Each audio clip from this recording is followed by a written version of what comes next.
O STF decidiu que o direito ao esquecimento é incompatível com a Constituição Federal. Mas o que será que isso significa?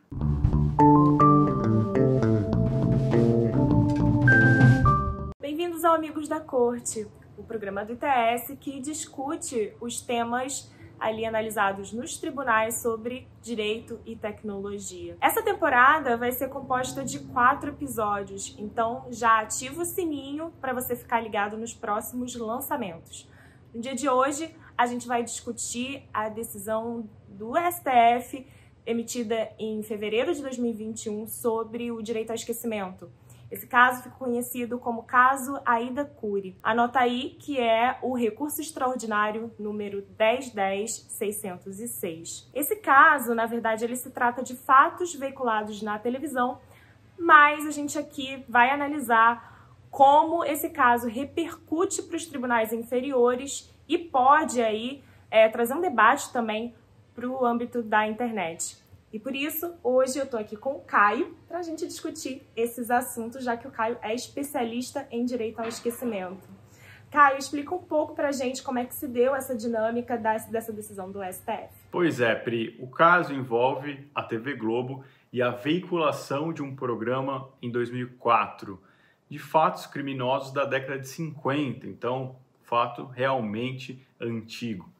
E a família da vítima ela pede a indenização à emissora por supostamente ter extrapolado os limites da liberdade de expressão e informação. E um dos fundamentos utilizados foi justamente o direito ao esquecimento, que foi nessa ideia de preservar a memória e a imagem da vítima e não mais associar a Aida Cury aos fatos criminosos ocorridos na década de 50. É interessante a gente notar que o julgamento ele levou 4 dias. 9 ministros, incluindo o ministro relator Dias Toffoli e também o atual presidente da Corte, Luiz Fux, decidiram pelo não reconhecimento de um direito ao esquecimento no ordenamento jurídico brasileiro. O ministro Luiz Roberto Barroso não votou, pois se declarou impedido. E é interessante a gente notar também que apesar dessa decisão ter sido tomada por uma larga maioria de votos, né, a gente só teve um voto divergente, o tema ele é extremamente complexo, né? Foram vários debates a respeito do histórico desse direito, dos limites desse direito, da aplicação, da sua eficácia ou não, e principalmente como que a gente traz essa ideia para o contexto brasileiro. Então, é interessante a gente notar que o julgamento contou com mais de 10 amigos da corte, né, os Amit Cury, e foram 10 instituições que atuaram para levar um pouco mais de clareza do que a gente estava tratando nesse julgamento. E foram contribuições muito relevantes que a gente teve ali. Bom, e é interessante a gente notar também a argumentação desses amigos da corte, né, esses Amit Cury, como você bem mencionou, Caio. Eles primeiro comentaram muito sobre o efeito desse direito ao esquecimento. O direito ao esquecimento, ele acaba sendo muito sedutor na nossa sociedade hoje em dia, principalmente uma sociedade ali hiperconectada, em que tem muito vazamento de dados, em que as pessoas são canceladas, e aí ele dá uma falsa impressão de que a pessoa tem esse domínio sobre a informação e ela efetivamente vai ter o controle sobre os fatos veiculados sobre si. Só que na realidade é um direito que traz uma falsa promessa, ainda mais considerando que às vezes você entra com uma ação e você chama mais a atenção de um fato que você pretende esquecer. E não tem como, no final das contas, cobrar da sociedade, né, esse efeito de garantia desse esquecimento.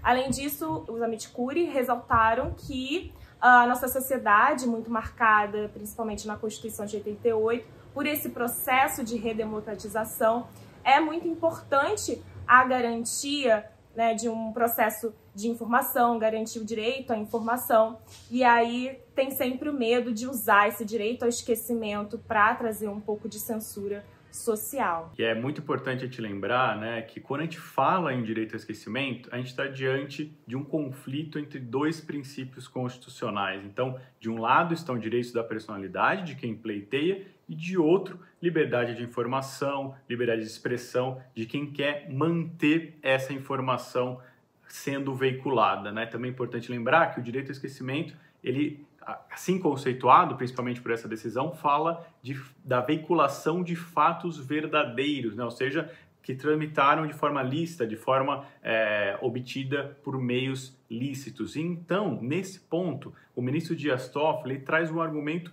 muito interessante, que é a liberdade de expressão, ela não perde o seu valor pelo decurso do tempo. Então, apesar de ser um fato do passado trazido para o presente, como ele foi obtido, foi veiculado de uma forma lícita e verdadeira, um mero lapso temporal não seria suficiente para obstar a liberdade de expressão. E é interessante esse argumento porque ele vai dizer também que o Brasil ratificou, faz parte de vários tratados que dizem que você não pode limitar a liberdade de expressão se você não tiver uma lei que diga isso, né? E o Brasil, como a gente sabe, não tem uma lei que positive o direito ao esquecimento. Nós não temos uma lei que fale que o direito ao esquecimento é uma garantia, é uma construção jurisprudencial que a gente importa de outros ordenamentos, mas que no Brasil ainda não tem nada positivado. Então, no caso específico, né, da Cury,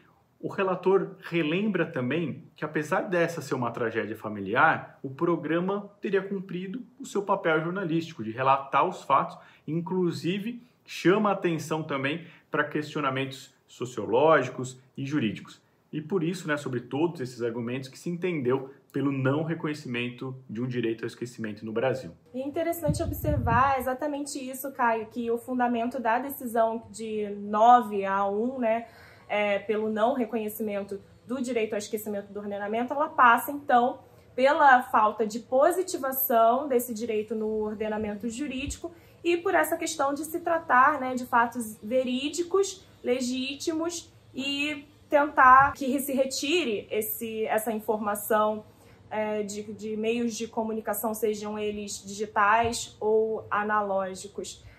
Um outro ponto interessante, né, entre um dos ministros, na verdade o ministro Marco Aurélio, ele chegou a votar também com a maioria, ou seja, contra o reconhecimento do direito ao esquecimento no ordenamento jurídico, e ele levantou um ponto, na verdade, de preocupação. Esse ponto não foi muito levado adiante, mas ele ressaltou que cobrar essa veracidade da informação muitas vezes pode ser prejudicial para a imprensa, já que a imprensa não se trata de um órgão ali investigativo. Então ele ressaltou essa preocupação que é interessante para a gente ter em mente também para os próximos julgados. E o ministro Edson Fachin foi o único ministro que votou ali a favor do direito ao esquecimento. Na verdade, ele disse que essa análise ela tem que ser feita caso a caso, ou seja, no caso concreto a gente deveria analisar se aplica ou não o direito ao esquecimento e por isso, por essa razão, ele entenderia que de antemão a gente não deveria rechaçar a existência do direito ao esquecimento no ordenamento jurídico brasileiro. Mas, como a gente disse, o que prevaleceu de fato foi que o direito ao esquecimento ele não é reconhecido na Constituição Federal de 88 e, assim, o ministro Dias Toffoli fixou, repercussão geral, a seguinte tese. Ele disse que é incompatível com a Constituição a ideia de um direito ao esquecimento, assim entendido como o poder de obstar, em razão da passagem do tempo, a divulgação de fatos ou dados verídicos e licitamente obtidos e publicados em meios de comunicação social, analógicos ou digitais. Bom, e agora que a gente falou, né, sobre a decisão em si, o que aconteceu, Caio, o que você acha, como essa decisão vai repercutir ali para o futuro, para os próximos casos e nos tribunais inferiores? Essa é uma excelente pergunta e me faz lembrar de um outro Amigos da Corte que foi gravado também pelo ITS. Nesse outro Amigos da Corte, qual que era a pergunta que a gente se fazia? Direito ao esquecimento, exceção ou regra?